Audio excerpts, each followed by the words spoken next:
अस्सलामुअलैकुम। Straight talk में खुश आमदीद। आपके साथ मैं हूँ आयशा बख्श। खैबर पख्तूनख्वा के वज़ीर आला सुहेल आफरीदी मीडिया इत्तलात के मुताबिक आज 7वीं मरतबा इमरान खान से मुलाकात के लिए अडियाला जेल गए। ताहम एक बार फिर उनको मुलाकात की इजाज़त ना दी गई मगर उन्होंने जेल के बाहर धरना दिया। इमरान खान से मुलाकात का मामला अब एक इंतज़ामी नहीं बल्कि सियासी और कानूनी सवाल बन चुका है।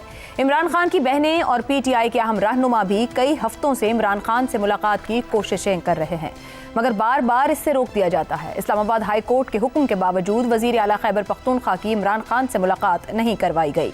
पाकिस्तान की सियासी तारीख में कैद रहनुमाओं को मुलाकातों की इजाज़त देना मामूल की बात रही है। जुल्फ़िकार अली भुट्टो, बेनज़ीर भुट्टो, नवाज शरीफ, शहबाज शरीफ, आसिफ जरदारी सभी मुख्तलिफ अदवार में जेलों में रहे हैं और अपने साथियों और अहले खाना से मुलाकातें भी करते रहे हैं। इस तनाजुर में इमरान खान से मुलाकात रोकने का फैसला किस सूरत हाल की निशानदही कर रहा है? इमरान खान को जेल में करीबन 27 माह से ज़्यादा का अरसा हो चुका है। इस अरसे में उन्हें अपनी बहनों, वुकला, पार्टी रहनुमाओं और दीगर करीबी अफराद से मुलाकातों की इजाज़त मिलती रही है। मुल्क में इंतखाबात हुए, नई हुकूमतें कायम हुई, सियासी एहतजाज हुए, हत्ता के PTI ने मुल्क भर में एहतजाजी तहरीकें चलाईं, जंगें हुई। इस दौरान इमरान खान के बयानात अपने वुकला, बहनों और रहनुमाओं के जरिए न सिर्फ सामने आते रहे बल्कि सियासी मंजरनामे पर असरअंदाज भी होते रहे। दिलचस्प अमर यह है कि कैद में रहते हुए ही इमरान खान ने वज़ीर आला खैबर पख्तूनख्वा अली अमीन गंडापुर को हटाकर सुहेल आफरीदी को नया वज़ीर आला भी नामजद किया, जो इस बात की अलामत थी कि इमरान खान जेल में होने के बावजूद अपना भरपूर सियासी असर व रसूख इस्तेमाल कर रहे हैं। मगर अब सूरत हाल यकसर मुख्तलिफ नजर आती है। सवाल यह है कि आखिर हुकूमत को कौन सा ऐसा खदशा लाहक है जिसके बायस मुलाकातों की इजाज़त देने से गुरेज किया जा रहा है? क्या 27वीं आईनी तरमीम के बाद नई सियासी सूरत हाल, इख्तियारात की असर नौ तकसीम और मुस्तकबिल के सियासी इत्तेहाद हुकूमत को मोहतात बना रहे हैं? यह खदशा यह है कि इमरान खान के बिलवास्ता पैगामात हुकूमती हिकमत अमली को मुतासिर कर सकते हैं। यह भी अहम है कि आज जिन शख्सियात के पास मुल्क की कलीदी सियासी पोजीशंस हैं, चाहे वो सदर आसिफ अली जरदारी हों, वज़ीर आज़म शहबाज शरीफ या फिर मरियम नवाज और बहुत से वफाकी वज़रा, वो खुद भी जेलों में रह चुके हैं और हालिया तारीख में ही। अब इमरान खान के मामले में रवैया मुख्तलिफ क्यों हो गया है? क्या ये जेल कवानीन का नया सख्त इतलाक है या फिर मौजूदा सियासी माहौल में इमरान खान के असरात को महदूद करने की कोई कोशिश है? ये तमाम अवामिल इस सवाल को मजीद अहम बना देते हैं कि इमरान खान से मुलाकात की इजाज़त ना देना महज एक इंतजामी फैसला ही है या इसके पीछे कोई बड़ी सियासी हिकमत अमली कार फरमा है। इस सूरत हाल ने न सिर्फ PTI कारकुनों में बेचैनी पैदा की है बल्कि सियाकारों के लिए भी एक बड़ा सवालिया निशान है कि पाकिस्तान के मौजूदा सियासी तनाजुर में इस फैसले के मकासद आखिर क्या हैं। इसी पर प्रोग्राम के पहले हिस्से में गुफ्तगू रहेगी। हमारे साथ हैं ज़ैगम खान, शहजाद चौधरी, इफ्तिखार अहमद और कुछ ही देर में रज़ा रूमी साहब भी हमारे साथ प्रोग्राम में शामिल हो गए। पैनल के लिए सवाल: 27 माह की कैद, इंतखाबात, अदालती फैसले, वज़ीर आला की तब्दीली, कानून साजी या फिर PTI के एहतजाज। बानी PTI मुलाकातों के जरिए पैगामात देते रहे, अब मुलाकातों पर पाबंदी। हुकूमत को आखिर खदशात क्या हैं? ज़ैगम साहब, क्यों हुकूमत की स्ट्रेटेजी जमूद का शिकार है? कोई परेशानी है, कोई असरअंदाज होने का उनको खदशा है? उनके खदशात को कैसे ट्रांसलेट करेंगे आप? मुर्शिद जिंदान में हैं और हुकूमत की मौजें हैं। वो अकेले अखाड़े में दंदना रहे हैं, तो वो क्यों चाहेंगे कि मुर्शिद बाहर आएँ और मक्खन में बाल बने? तो हुकूमत की तो यही ख्वाहिश है कि मुर्शिद की अपने मुर्शिद से लड़ाई जारी रहे और अखाड़ा वाहिद उनके लिए खुला रहे, कोई मुकाबला ना हो। देखिए, हुकूमत की स्ट्रेटजी ये रही है कि सियासत में इमरान खान के असर को महदूद किया जाए, कम से कम किया जाए, और जो बाहर PTI की लीडरशिप है वो पहले भी एक दूसरे को बहुत डिस्क्रेडिट कर चुकी है, वो आपस में लड़ाइयाँ करें, जिसमें माशाल्लाह वो बड़ी महारत हासिल कर चुके हैं। अब तो ये बात हुकूमत बड़ी वाज़ेह तौर पर कह रही है। हुकूमत कह रही है कि कानूनी तौर पर इजाज़त ही नहीं है किसी कैदी को कि वो कोई सियासी पैगाम दे, कोई सियासी तकरीर दे, कोई मैसेज दे के बाहर भेजे। अब तो वो वाज़ेह तौर पर कह रहे हैं, तो एक तो वाज़ेह सी बात है। आपने बताया कि पिछले दौर में सियासी रहनुमाओं को इजाज़त होती थी, मुलाकातें होती थी। देखिए, जो पहला दौर था बेनज़ीर साहिबा का, उससे पहले 90 की दहाई तक 2000 का जो पहला अशरा था, उस वक्त सोशल मीडिया का दौर नहीं हुआ करता था। इतनी आसानी से जो पैगामात हैं वो फैल नहीं जाया करते थे। अब तो मैसेज बाहर निकलता है और साथ ही फैल जाता है। अब देखिए बहस इस वक्त जो हो रही है, थोड़ी देर के लिए उस बहस को देखिए कि दो बड़ी सियासी जमातों में एक हुकूमत है, एक सबसे बड़ी अपोजिशन है। बहस ये चल रही है कि जब हम बंद थे तो हमारे पास एक कंबल हुआ करता था, अब ये बंद है तो हम तो दो कंबल दे रहे हैं। दो कंबल, बिल्कुल। हमें सादा नान मिलता था, ये रोगनी नान खा रहे हैं। ठीक है जी। हमारे पास कूलर हुआ करता था, इसके पास एसी है। यहां तक बात पहुंच गई है। और अगर हम देखें पीछे ज़रा जाएं, इमरान खान के जो जितना अरसा रहा है 2 साल से ज़्यादा बंद होने का, तो हमें एक पैटर्न नज़र आता है कि जब हुकूमत महसूस करती है कि इमरान खान किसी तरह की मोबिलाइजेशन को शुरू करने लगे हैं, मोबिलाइजेशन के ऑर्डर देने लगे हैं, मोबिलाइजेशन की हिदायत देने लगे हैं, तो वो उनकी मेल मुलाकात को महदूद करते हैं, रेस्ट्रिक्ट करते हैं, एक सज़ा के तौर पर भी और उस मोबिलाइजेशन को रोकने की कोशिश के तौर पर भी। अभी क्या हुआ है? अभी ये हुआ है कि इमरान खान की हिदायत पर पख्तूनख्वा में एक नई हुकूमत आई है और उस हुकूमत का मैंडेट बड़ा वाज़ेह है। वज़ीर आला जो बने हैं वो कह रहे हैं कि उनका वाज़ेह मैंडेट जो है वो ये कि इमरान खान को रिहा कराना है। उन्होंने कहा गवर्नेंस मेरा मैंडेट नहीं है, सर्विस डिलीवरी मेरा मैंडेट नहीं है, मेरा मैंडेट सिर्फ इमरान खान को रिहा कराना है। यानी जो हुकूमत इमरान खान ने बदली है वो एक मोबिलाइजेशन के लिए बदली है, एक मज़ाहिमत के लिए बदली है। तो हमने देखा कि जैसे ही वो वज़ीर आला बने तो उनको इजाज़त नहीं दी गई इमरान खान से मिलने की, कि किसी तरह की वो मोबिलाइजेशन की कोशिश ना कर सके। इसके अलावा हमें कुछ इख्तलाफात ऐसे नज़र आ रहे हैं जिस पर हुकूमत और हुकूमत के अलावा जो ताकतवर हल्के हैं वो भी नाराज़ हैं और बहुत से और लोग भी नाराज़ हैं। वो है इमरान खान की 2 चीज़ों के बारे में राय और पॉलिसी। एक है दहशतगर्दी के बारे में राय और पॉलिसी कि उनका वाज़ेह हुक्म है कि किसी तरीके से टीटीपी से पंगा नहीं लेना और टीटीपी के ख़िलाफ़ नहीं जाना। मेरी राय में ये पीटीआई की इंश्योरेंस पॉलिसी है ताकि ये दहशतगर्द तंजीमें उनको टारगेट ना करें। सही। दूसरी बात, इंटरनेशनल रिलेशंस में जो पॉलिसी इस वक्त आपको पता है अफगानिस्तान से एक जंग जैसी सूरत हाल है, जंग बंदी है इस वक्त, जंग ख़त्म नहीं हुई, हम एक तरह की जंग कर चुके हैं और पाकिस्तान के खिलाफ अफगानिस्तान की प्रॉक्सी वार जारी है। बिल्कुल। उस पर भी जो इमरान खान की राय है उस पर बहुत बेइंतहा एक नापसंदीदगी हुकूमत के अंदर मौजूद है, ताकतवर हलकों के अंदर मौजूद है। तो इस तमाम पर उनका इन्फ्लुएंस महदूद करने के लिए सब किया जा रहा है। लेकिन गलत बात और अफसोस की बात यह है कि आपने कहा कि कवानीन का सख्त अमल दरामद किया जा रहा है, जेल के कवानीन का। देखिए जेल के कवानीन पर आखिरी राय अदालत देती है। दुरुस्त हो गया। हम कानून पढ़ सकते हैं लेकिन जब कानून पर हमें इख्तलाफ हो तो कहाँ जाएंगे? ठीक हो गया। अदालत के पास जाएंगे ना। आपकी गुफ्तगू ये कह रही है कि खदशा उस इम्पैक्ट से है जो इमरान खान की मोबिलाइजेशन से होता है। इस बाइस हुकूमत एक जमूद की कैफियत में। इफ्तिखार साहब, सिस्टम की बात की जाए, मजबूत हाइब्रिड निज़ाम मौजूद है और जिस रुख और जिस अंदाज से चलने की शहबाज हुकूमत की कोशिश है वो उसी तरीके से चल रहे हैं। क्या इमरान खान का एक पैगाम सियासी बिसात पर इतना असरअंदाज होने की सलाहियत रखता है कि उनकी मुलाकातों पर हफ्तों पहरा या पाबंदी रख दी जाए कि घर वाले और ख़ानदान वाले भी ना मिल पाएँ? देखें, पहली बात तो है कि आप उसको पंजाब की हद तक ही महदूद ना अपने सवाल को रखा करें। हम पाकिस्तान की बात करा करें, वफाक की बात करा करें। और जब हम पाकिस्तान और वफाक की बात करते हैं तो फिर हमें ये देखना है कि हमारे वफाक के 2 बड़े सूबों में जो वाक़यात हो रहे हैं वो कौन करा रहे हैं और उनकी ज़िम्मेदारी किस पे आती है और उनके बारे में बानी की राय क्या है और बानी उनके बारे में क्या ख़यालात का इजहार करता है और क्या हदायत देता है और बानी के नामज़द करदा वज़राए आला उनके अहकामात पे अमल करने के लिए किस हद तक जाते हैं कि इवन वो वफाक के बनाए हुए कवानीन को मानने को तैयार नहीं है। ये मामला बहुत संजीदा है। ये मामला मैं इतना नहीं है कि मेरी मुलाकात नहीं हो रही। और दूसरी एक बात मैं और भी अर्ज़ करूँ, मैं ख़ुद जेलों में रहा हूँ। जेलों के अपने रूल्स हैं और मुख्तलिफ है। कैदी के लिए अलग है, जिसको सज़ा याफ्ता कैदी उसके लिए अलग है। एक हफ्ते में कितनी मुलाकात हो सकती है, मुलाकातें कहाँ पे होंगी? सर हाँ तो ऑर्डर है ना। पहले देखना है कि जेल का रूल्स क्या है। क्या तो जेल रूल्स की अमेंडमेंट करवा देना कोर्ट अपना को हुक्म दे के या फिर यह कि that order has to be implemented for 70,000 prisoners. Sir 3 हफ्ते पहले तक तो मुलाकातें हो रही थी ना। सवाल है कि मेरी बात सुन लेना, कोर्ट ऑर्डर एक आदमी के लिए नहीं हो सकता।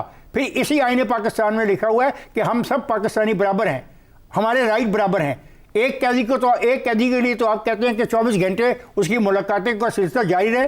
उसके बयान जो 24 घंटे तो मुलाकातें नहीं हुई, उनके मखसूस दिन के ऊपर ही मुलाकात होती नहीं, ये फैसला किसने करना ना, कितने लोगों ने मिलना है? क्या पूरे के पूरी अपना स्टेटमेंट जारी होनी है? क्या उसको इजाजत होगी वो तकरीरें करे वहां से? तो फिर उसको जेल में रखने का फायदा क्या है? आप पता नहीं क्यों चीजों को कंफ्यूज करें। बिल्कुल शहजाद साहब की बात का पहला हिस्सा जो है, please let me repeat it. Shahzad साहब ने तो बात ही नहीं की अभी। वो अपना जगम साहब ने, उन्होंने ये कहा कि वो ज़माना जिस ज़माने की हम बात करते हैं कि भुट्टो कैद में रहा, बेनज़ीर कैद में रही, नवाज़ कैद में रहा, उस वक्त उनकी जो मुलाकातें थी उनको बाहर आके कैसे पेश किया जा सकता था। अब तो मुलाकात के 18 मिनट के बाद तमाम के तमाम उनका सोशल मीडिया जो दुनिया में फैला हुआ है और अरबों रुपये कमा भी रहा है और पाकिस्तान के अंदर ऐसी फ़िज़ा पैदा करना चाहता है कि यहाँ पे रियासत बिल्कुल अपाज होकर रह जाए। ऐसा नहीं हो सकता। मैं मानता हूँ कैदी का हक है, मैं मानता हूँ कैदी को बहन को, भाई को, दोस्त को, रिश्तेदार को मिलने की इजाज़त होनी चाहिए, लेकिन अगर कैदी उन मकासद को इसलिए इस्तेमाल कर रहा है कि वो पूरे के पूरे सिस्टम को डायनामाइट करना चाहेगा, तो फिर उसको कैद में रखने का फायदा क्या है? सर, क्या जेल के अंदर जो भी इंतजामिया मौजूद है उसका कोर्ट ऑर्डर को ना मानना निज़ाम इंसाफ बिल्कुल पर उसके खिलाफ वो अदालतें उनके खिलाफ तौहीन अदालत के नोटिस जारी करें और उनको सजा दें, तो यही हो सकता है। ठीक हो गया। लेकिन आपकी बात नहीं है, आप मुझे समझ नहीं आ रही कि आपको एक कैदी पसंद है। माजी में भी जो साबिक वज़ीर-ए-आज़म है मुझे हैरानगी होती है, मुझे हैरानगी इस बात पे होती है कि आपको एक कैदी पसंद आ रहा है। एक कैदी के लिए रायतें होनी चाहिए। आप यहाँ पर वो गुफ्तगू कर रहे हैं, मेरी बात सुने। बिल्कुल नहीं, मैं आपकी बात सुन चुका हूँ। पिछले चंद हफ्तों में हमने आज आकर इस मामले में बात की, जब ये मामला कई हफ्तों से ऐसा है कि एक मुंतखब वज़ीर आला भाई ये सारे के सारे प्रोग्राम जो हम कर रहे हैं टीवी वाले, उसी कैदी के मिलने वालों की मुलाकात के बाद जो बात प्रेस कॉन्फ्रेंस होती है उसके जरिए करते रहे हैं ना। ये मसला ये है, मसला है कि जो रियायत एक कैदी को दी गई है वो वैसे ही तमाम रियायतें बाकी कैदियों को भी दी जाएं। वैसे तो कैदियों के पास वो रियायत जो रूल्स के मुताबिक होती है वो उनको मुयस्सर रहती है शहजाद साहब, मगर मैं शहजाद साहब से सवाल कर रही हूँ। अच्छा, आप करें शहजाद साहब से सवाल। शहजाद साहब, जो कैदियों के लिए पर रूल्स उनको सहूलियत होती है वो सब कैदियों के लिए एक जैसी होती है, मगर हमने माजी में भी पॉलिटिकल लीडर्स को देखा है कि उनको बहुत हद तक फैसिलिटेट किया जाता रहा। यहाँ हम 26 माह तक एक रूटीन देखते रहे हैं कि मंगल के दिन फैमिली मिलेगी या जुमेरात वाले दिन उनके लीडर्स मिलेंगे, ये एक प्रोसेस बना हुआ था। मगर पिछले कुछ हफ्तों में इस प्रोसेस को एक ब्लॉक आ जाता है, एक जमूद की सी कैफियत है। क्या इमरान खान से मुलाकातों को रोककर हुकूमत अपने ही किसी पोशीदा खौफ को छुपा रही है या किसी आने वाले सियासी तूफान को रोकने की कोशिश में है? सियासी तूफान, आयशा, मेरा अपना ख्याल यह है कि जब इमरान खान से मिलने दिया जा रहा था और अब जब मुलाकातें बंद कर दी गई हैं, तो उसके अंदर तो खैबर पख्तूनख्वा की जो दहशतगर्दी या जो जंग की कैफियत है उसमें तो कोई तब्दीली नहीं आई। यानी दोनों सूरतों में एक ही जैसे हालात हैं, बल्कि अब थोड़ी सी और ज्यादा तेज हो गए मामला। तो इफ एनीथिंग उसके साथ तो मेरा नहीं ख्याल कि इसका तल्लक है उस चीज से कि रियासत के हाथ बांधे जा रहे हैं। अगर इमरान खान से मुलाकात की इजाजत दी जाती है, रियासत तो उससे बहुत बड़ी है, रियासत के पास ऐसे वसाइल हैं कि वो अपना काम फिर भी कर सकती है जो उसका काम है। मेरा ख्याल है किसी एक आदमी की वजह से ना जंगें बंद होती हैं ना जंगें शुरू होती हैं। तो मेरा ख्याल है ये हम लोग उससे काफी बेहतर हैं उन हालात से कि एक आदमी हमारे हाथ बांध दे या किसी सूबे के हाथ बांध दे। खैबर पख्तूनख्वा बल्कि मेरी नज़र के अंदर ज़्यादा बुरे तरीके से असरअंदाज हो रहा है, जबकि उसका वज़ीर आला अपना काम नहीं कर पा रहा है जिसको करना चाहिए।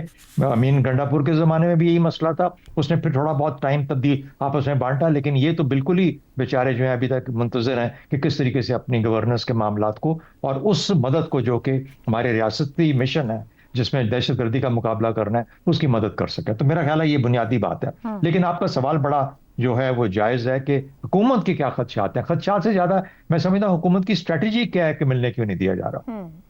पहली बात, मेरे ख्याल में उनकी स्ट्रेटजी बिल्कुल प्लान के मुताबिक है और स्ट्रेटजी ये है कि इतना फ्रस्ट्रेट कर दो। जैसे मैं बार बार एक मिसाल दिया करता हूं कि टेनिस की गेम के अंदर एक फोर्स्ड एरर होता है, आप ऐसा खेल खेलते हैं कि दूसरा गलती पे मजबूर हो जाता है। तो मेरा ख्याल है कि एक यंग चीफ मिनिस्टर को वहां पे देख के और वहां के हालात देख के और इतना गैप क्रिएट करने के बाद मजबूर किया जा रहा है कि पीटीआई एज अ पार्टी या वजीर आला जो है वो इस तरीके से कोई गलती करे जो कि उस गलती की बुनियाद पे जो उनका टकराव है एस्टैब्लिशमेंट के साथ उसको और पक्का कर दिया जाए, यानी पता लग जाए कि पीटीआई वाकई एक ऐसी जमात है जिसको बर्दाश्त नहीं किया जाना चाहिए। एक बात। दूसरी बात, 27 माह का काफी अरसा होता है और ख्याल ये था कि शायद बानी पीटीआई इसको नहीं बर्दाश्त कर पाएगा, लेकिन वो आ गया।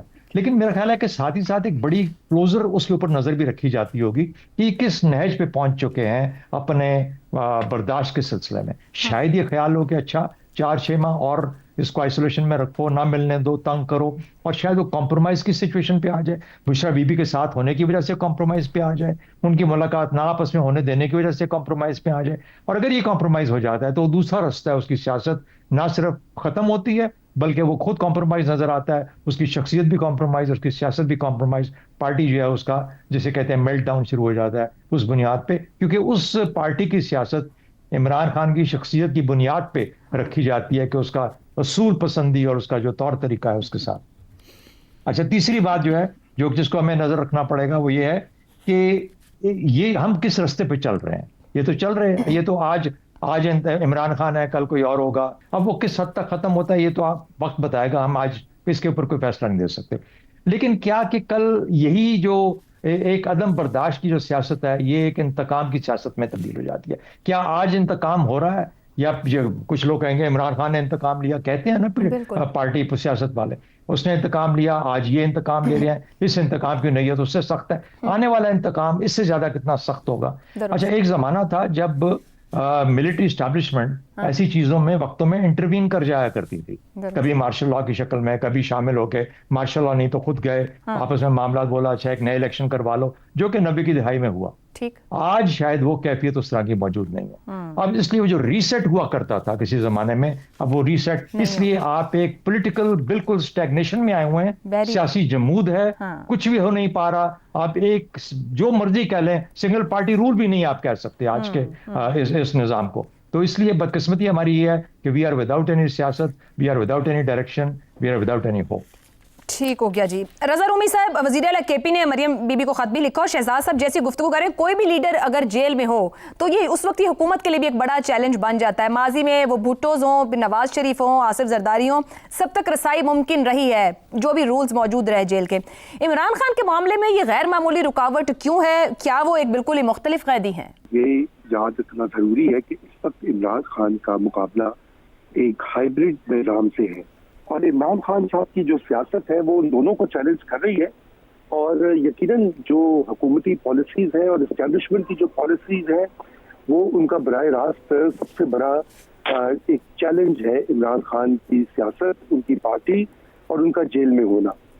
और ये वजह है कि मेरे ख्याल से खुद हिकमत अमली वाज़ेह नहीं है इस सिस्टम की कि वो क्या चाहते हैं। अगर तो वो कानून पे अमल दरामद चाहते हैं, रूल ऑफ लॉ चाहते हैं, तो उनको जो अदालती अहकामात हैं उनकी पैरवी करनी चाहिए। क्या कयामत आ जाएगी अगर इमरान खान के रिश्तेदार, उनके साथी उनको मिल लेंगे और आकर कोई एक दो बयान दे देंगे, सोशल मीडिया पे चल जाएगा, तो एक वक्ती उसकी 48 घंटे लाइफ होती है।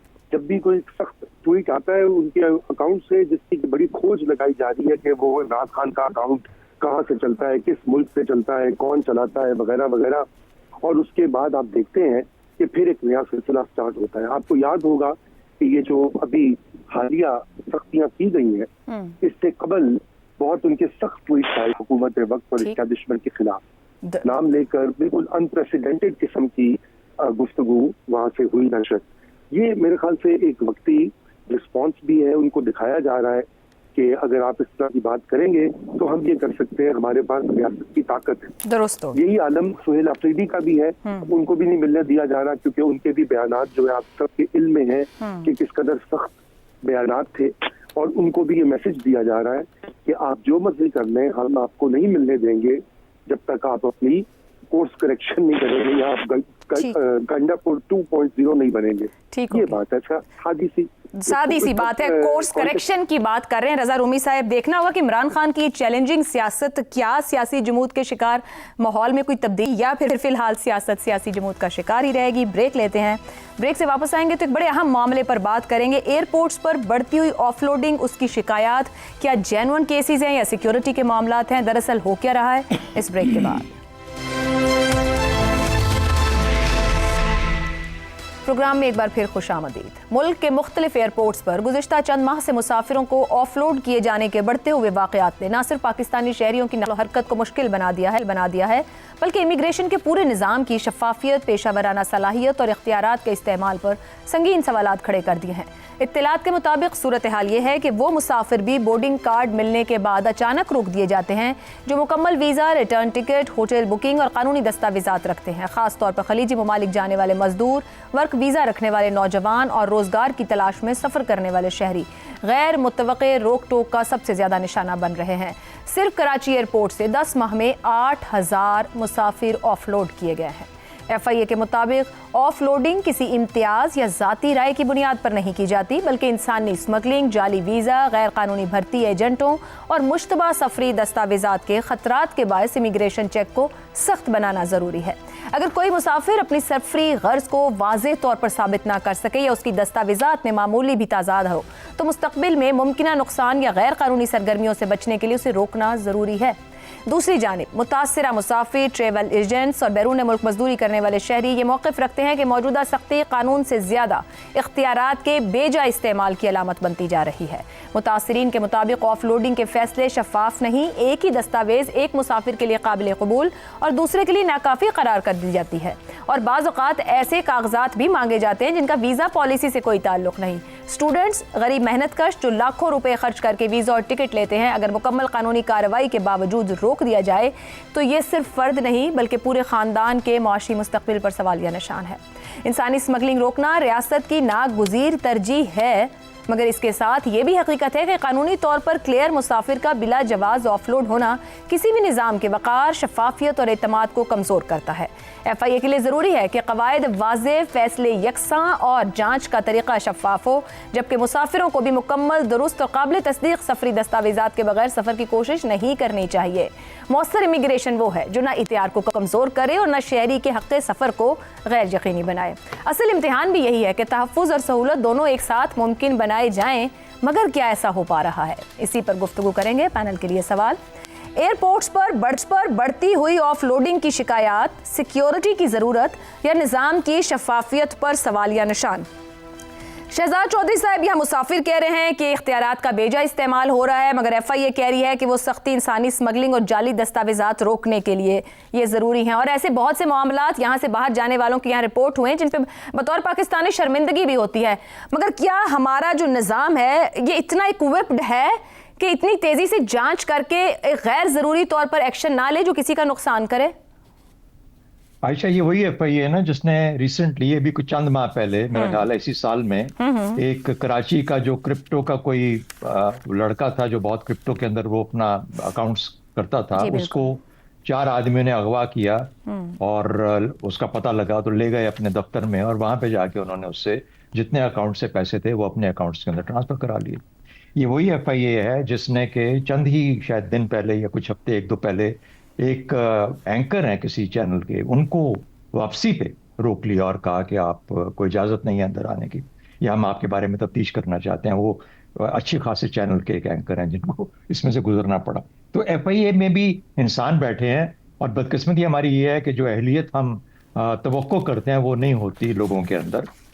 मुझे मेरा सफ़र बाहर का रहता है बहुत फ्रीक्वेंटली, मैं तकरीबन हर साल कहीं ना 1-2 मरतबा जाता हूँ।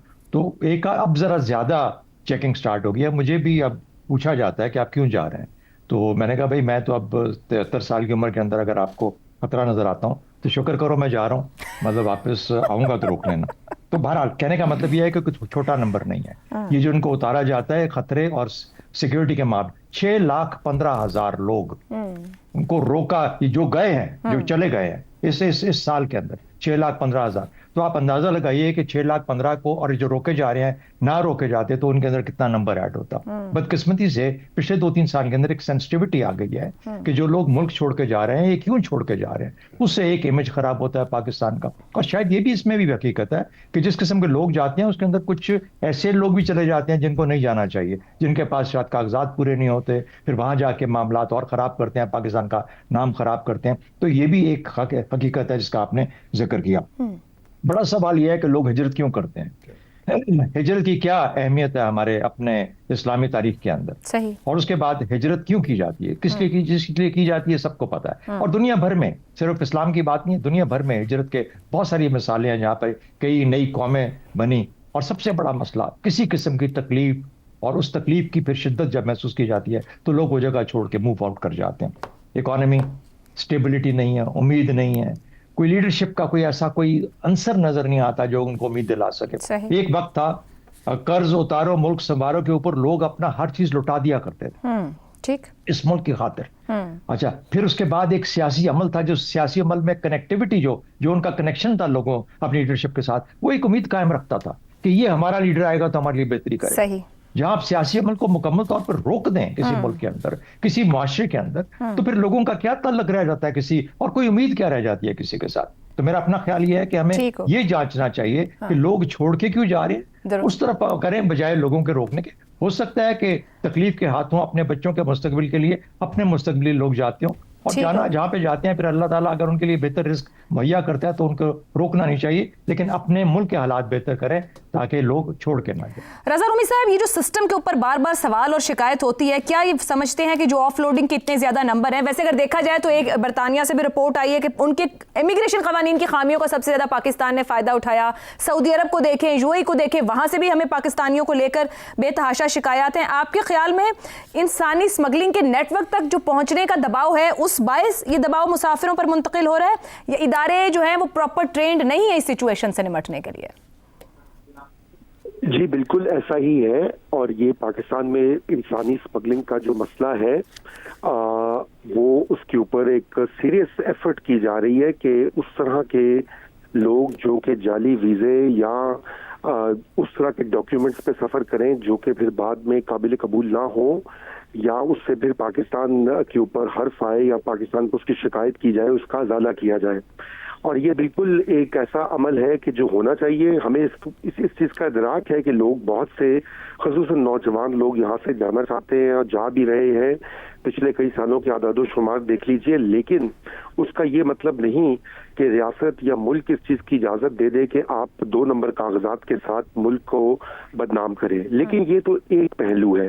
दूसरा पहलू ये भी है कि हमारे जो एयरपोर्ट्स हैं वो गत्तागिरी का एक सेंटर भी बने हुए हैं, और इसकी शिकायत वक्तन फवक्तन आती है। देखिए, शहजाद साहब की तरह मुझे भी सफ़र करने का साल में कई बार मौका मिलता है और पाकिस्तानी एयरपोर्ट से डील करना पड़ता है। जितनी यहाँ पर एजेंसीज काम करती हैं, 7-8 के करीब जो है वो CAA है, कस्टम्स है, नारकोटिक्स है, FIA है, इमिग्रेशन का पूरा सिस्टम है, और उसके ऊपर आम मुसाफिर को जो हजीमत और मुसीबत उठाना पड़ती है वो भी मेरे ख्याल से उसकी मिसाल कहीं नहीं मिलती। मुझे दुनिया के बहुत से ममालिक में जाने का इत्तेफाक हुआ है, लेकिन इस तरह की मिसमैनेजमेंट और हर किसी की जो दुकान लगी हुई है वो भी कम ही देखने को मिलती है। क्या वजह है कि लोगों को बोर्डिंग पास कैसे जारी हो जाते हैं अगर उनके कागजात की जांच पड़ताल नहीं होती? आजकल तो एयरलाइन का टिकट नहीं मिलता अगर आपके पास पूरा पासपोर्ट और वीजा और सही कागजात आप जमा ना करवाएं। एयरलाइन से भी बहुत सख्ती की हुई है, लेकिन उनको जब मिल जाए बोर्डिंग कार्ड और उसके बाद उनको ऑफलोड किया जाए तो उसका मतलब कुछ दाल में काला है। वेरी वैलिड पॉइंट कि बोर्डिंग पास मिल जाए और उसके बाद ऑफलोड किया जाए। ये बहुत बड़ा नंबर रिपोर्ट पर गुज़िश्ता 10 माह में 8000 लोगों को ऑफलोड करना, इसका मतलब है वो कभी 2000 होंगे, 4000 होंगे, 6000 होंगे। नंबर यहाँ तक कैसे पहुंच गया है? इसे ब्रेक लेते हैं, ब्रेक से वापस आएंगे तो हम गुफ्तगू को आगे बढ़ाएंगे। प्रोग्राम के आखिरी हिस्से में एक बार फिर खुशामदीद। ज़ैगम साहब, हाल ही में FIA के 86 अफसर और अहलकार जो हैं गैर कानूनी इमिग्रेशन में सहूलतकारी, रिश्वतखोरी, मुसाफिरों को तंग करने, एजेंट से ताल्लुकात और माली बदउनवानियों के इल्ज़ामात के तहत उन पर कार्रवाइयाँ हुई हैं। इदारे में अगर ऐसे लोग मौजूद हैं, और अभी जिस तरह ऊपर बात रजा रूमी साहब भी कर रहे थे कि अगर आप एयरपोर्ट पर जाएँ तो जितने डिपार्टमेंट्स मौजूद हैं या इदारे हैं, आपके लिए चेक उतना ज़्यादा है और फैसिलिटेशन वो ना होने के बराबर है। एक खौफ की सी सूरत हाल बनी होगी वहाँ पर, तो फिर लोगों की शिकायत कहीं ना कहीं तो दुरुस्त मालूम होती हैं। अगर FIA और इमिग्रेशन में ऐसे लोग मौजूद ना होते तो आज ये हशर हुआ होता कि पाकिस्तानी कहीं पे आपको समुद्रों में डूबते नज़र आ रहे हैं, कहीं वो रुल रहे हैं सहराओं में और सारे पाकिस्तान से जाते हैं। यहाँ से कोई सड़क के ज़रिए जाता है और ज़्यादा ख़ुद जहाज़ लेकर जाते हैं। मसला ये है कि हमारे जो मालिकान हैं सदियों सोए रहते हैं, और जब ये अचानक जागते हैं तो इनको समझ नहीं आता कि अब करना क्या है। अब आप देखिए जिस तरीके से ये लोग कर रहे हैं, कोई SOPs नहीं है, कोई शफाफ तरीक़ाकार नहीं है, कोई वाज़ेह कानून नहीं है, कोई ड्यू प्रोसेस नहीं है। इमिग्रेशन पकड़ पकड़ कर बोर्डिंग गेट से मुसाफिरों को ठप्पा लगाकर उनको ऑफलोड कर रही है। अब इसमें वो लोग भी शामिल हैं जिनके पास जेली वीज़े हैं, जेली रेजिडेंट कार्ड हैं, कोई और मसले हैं, लेकिन बहुत से ऐसे लोग शामिल हैं जिनके पास वर्क वीज़े भी मौजूद हैं, जिनके पास स्टूडेंट के वीज़े भी मौजूद हैं, जिनके पास तमाम कागजात मौजूद हैं, जिन्होंने बाहर जाके काम करना है अपने लिए, अपने ख़ानदानों के लिए, उस मुल्क के लिए, और वो उस वर्क फोर्स का हिस्सा बनने जा रहे हैं या पहले ही उस वर्क फोर्स का हिस्सा हैं जो पाकिस्तान को बिलियंस ऑफ डॉलर्स कमा कर देता है। अब होता ये है कि जब ऊपर वाले अचानक से जागते हैं तो फिर नीचे वाले इसी तरीके से दौड़े लगाना शुरू कर देते हैं, इस तरह की हरकतें करते हैं, और फिर उनके माल लगाने की, उनकी दिहाड़ी लगाने का वक्त आ जाता है।